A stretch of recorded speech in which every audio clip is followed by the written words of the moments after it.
eliminator. Would you say this is a significant opportunity? I'd like to hear from you on that, and I'll ask you a couple of questions before we go to the press. Okay, yes, this is a great opportunity for me. I really wanted the rematch, and I'm so grateful that I can have the rematch done on Showtime, and I can, get have the world, see my talent that I'm bringing. I'm a little nervous. Sorry, y'all. I'm a little nervous. My first time doing this. That's no problem. Take your time. Yeah, but go ahead. I lost train of thought there. But yeah, I'm excited for the fight. To be on Showtime. To get the rematch on Showtime. The first fight. It was I was a little thrown off because of other issues, but this time y'all gonna see the real me. Understood, and I think some of the press will get into questions about that first fight with Aleem. You've been waiting. This was an opportunity that you were aware of that could come up, correct? You were waiting Yes, for a sir. potential call for this and training. Yes, sir. Okay. So was your feeling over the last maybe week or so? Did you have an idea that this was going to happen? What was your thought? Did you think it was a good chance of it happening, or were you on the fence? I was just like, I was just prepared to fight whoever they wanted me to fight. I just prepared myself to fight because that's what I do. I'm a fighter. So, I mean, I'm so happy that I'm getting a rematch with Aleem. Great. Well, we're happy to have you, like I said. We're going to go to questions now from the press. As I mentioned to them earlier, if you use the raise hand function, if you have a question, please do so and you'll go in queue. Our first one comes from Ryan OHara. Ryan should be able to unmute and ask your question. Okay.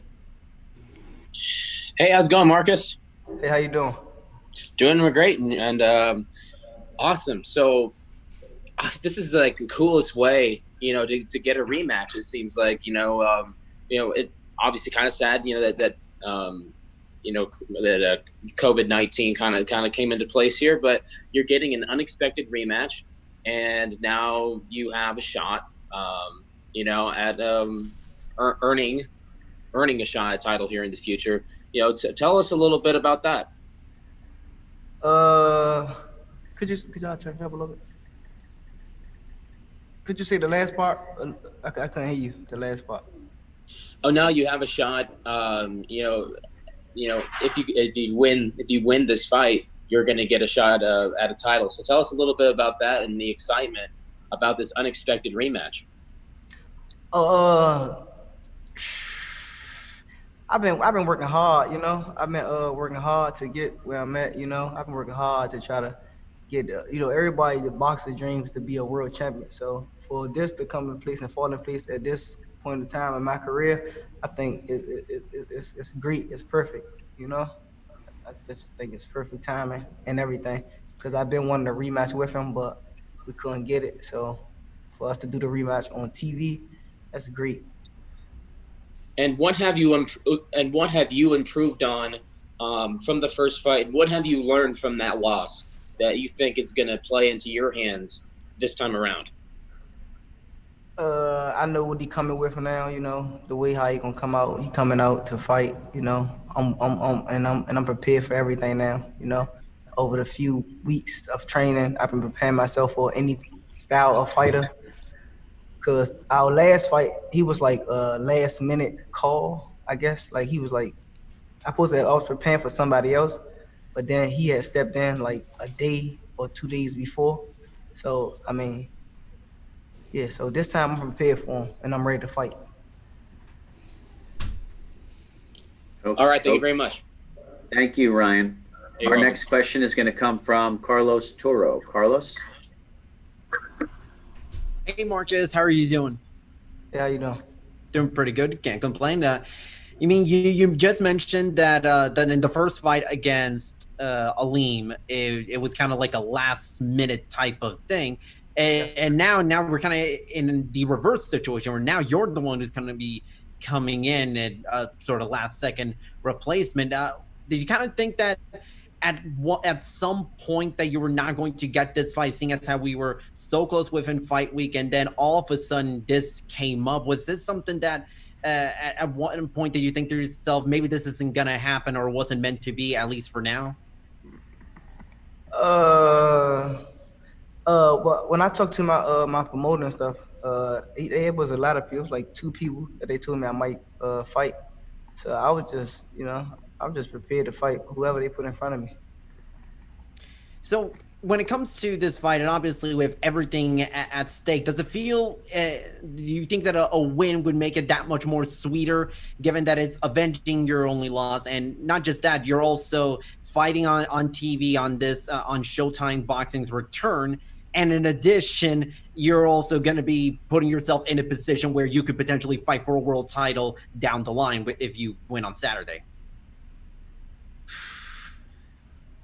Yeah, I mean, it's I can't even think right now, y'all. To tell y'all the truth, I'm like, cause I can't really hear and stuff like that. So, I mean, Is the sound not good for you, Marcus? yeah, it's like, oh, now they turned it now I can hear y'all better.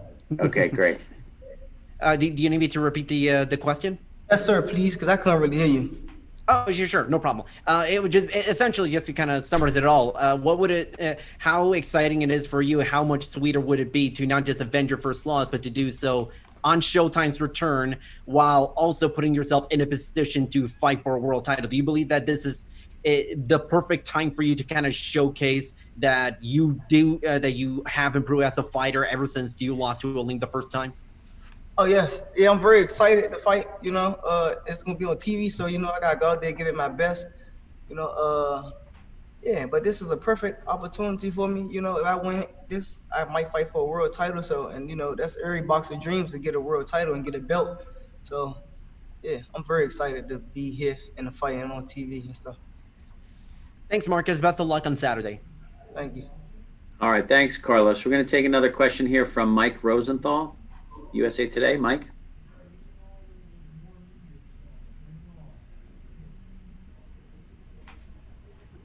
Hey, Marcus, how are you?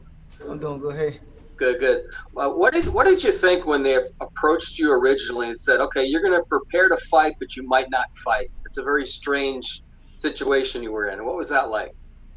I was once they told me I was just prepared to fight. When I came up, the whole route on the plane, I was like, I want to fight. I hope I get a fight. I want to fight. I ain't come all the way up here to just to go back home without no fight. So once they told me I was going to fight and I was gonna get a rematch, I was very excited. I was like, yes, thank you. I come up here, I fight, and I get the rematch. I always wanted to fight him again after the first after I lost to him. So I'm excited. Won the lottery. Most definitely. Who called you first? When did it happen, and who called you to tell you that you were going to fight? What was that call like? I got a call I think it was like, I'm not sure, it was like a week ago or something like that. No, I mean when you were told that you were actually going to fight on the card.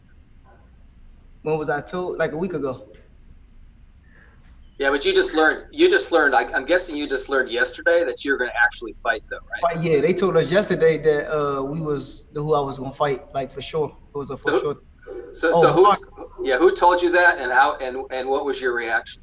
My promoter Marshall called me. He called me and said, Marcus, we can get the rematch done, and it's with the dude I lost to and stuff like that. And I was just excited. I was like, yes, let's go, let's do it. Fantastic. Thanks a lot. Best of luck. Thank you. Okay, thanks, Mike. Well, you're going to take just one more here from Marcus, and it's going to be from Reggie Woodson. Reggie, you're up. Hey, what's good, man? How you doing today? See you super excited. Yeah, I'm excited, man. I'm so excited to fight. And so if you can share, you mentioned that you've been on hold kind of the last couple of weeks. So had you been in any kind of testing program along the way? For Corona? Yes. Yeah, we test every day. Yeah. Okay. So that's taken care of. Okay, so Williams was a southpaw. That's who that's who your opponent was training for, was a southpaw. Do you think this gives you an advantage because you were considering either of these guys, but now you end up with the guy who's familiar? So do you think that's going to be a big shift for him to go back to focus on a guy who fights orthodox? It might be. I mean, you know, I hope so. So you mentioned only in the last couple of weeks did you find out you were going to be fighting. So kind of how sharp do you feel that you are? And there's tons of boxers in the DMV area. So was there anybody of note that you've been able to get some sparring in with? Yeah, I sparred with the Russell brothers. Y'all familiar with the Russells, right? Oh yeah, definitely. I be sparring with them a lot. I spar with what's the guy named Lil Malik Jackson. He like, I think he's a pro now, but he was like #1 in the world as an amateur. I be sparring with most of the top guys in DC. So I'm very prepared for it. You know, I stays in the gym even though I don't get a call to fight. I'm always in the gym. I'm always ready. And then once I get the call, I just turn it up a notch in the gym because I know I'm gonna be fighting. So I'm very prepared for this fight. All right, Reggie, thank you very much. I just have time, Marcus, for one more question. I see Raoul Marquez from our broadcast team has popped up here for a question. Raoul, are you there? You have to unmute your line.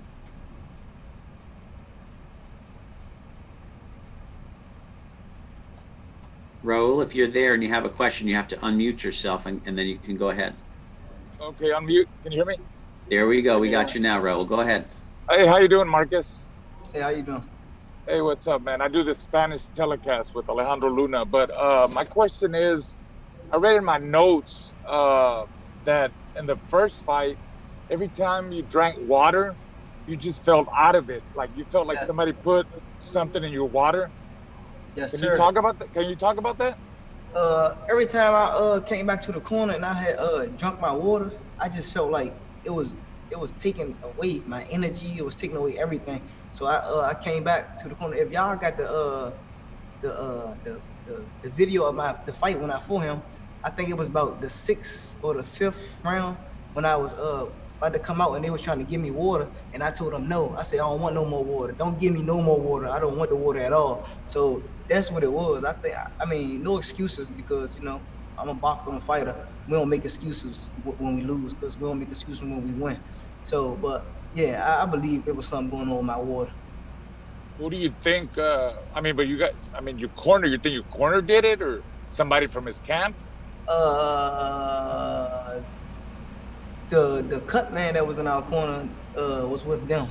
He wasn't with us. We didn't know that until after when everybody was leaving. And then they all was leaving together laughing. We didn't know that. Okay, man. Well, hopefully this time you'll get the right water, and good luck to you.